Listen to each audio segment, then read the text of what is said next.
कोल्हापूर स्थानिक गुन्हे अन्वेषण शाखेच्या पथकाने घरफोडी करणाऱ्या 2 जणांना ताब्यात घेऊन त्यांच्याकडून 4,70,663 रुपयांचा मुद्देमाल हस्तगत केलाय।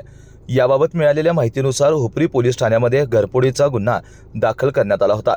त्यानुसार कोल्हापूर स्थानिक गुन्हे अन्वेषण शाखेचे पोलीस निरीक्षक रवींद्र कळमकर यांच्यासह पथकाने तपास करत हुपरी येथील वाळवेकर नगर इथं राहणाऱ्या प्रमोद उर्फ पम्या विश्वास वड्डर आणि शिवाजीनगर इथं राहणारा किरण मारुती जाधव यांना ताब्यात घेतलं आणि त्यांच्याकडे कसून चौकशी केली असता सोन्या चांदीच्या दागिन्यांबरोबरच 44,700 रुपयांची रोख रक्कम असा मुद्देमाल जप्त केला।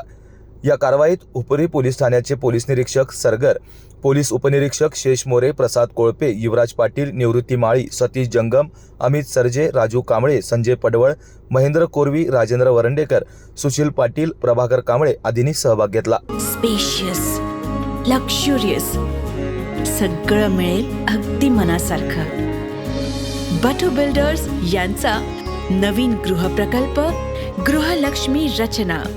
अशाच नवनवीन अपडेट पाहण्यासाठी आमच्या KK न्यूज चॅनेलला सबस्क्राईब करा।